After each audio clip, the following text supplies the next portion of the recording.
So yun mga idol, galing tayo dito sa pagsakan ng mga isda.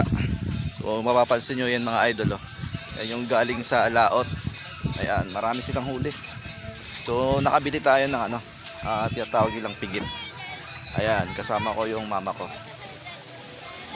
So dito, mura lang yung isda kapag bagsakan talaga, pag marami talagang huli. So ayan, kapang ihaw na tayo ng Lapit ka dun, oh. ganda-ganda isda. Mapit ka dun. So ito yung pala yung ginagamit nilang panghuli. Ayan, yung pukot na kulay itim na yan.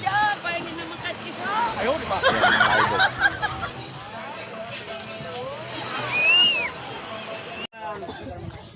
Malang ko to. Chelsea. Ate, alin kumuha ka na ng 1 kilo. Pang ihaw ng mga bata. Ito nga. Hindi ka na bayaran. Huwag yung likotin sa akin. Tulungan ka na nga eh. Wala na talaga, wala na.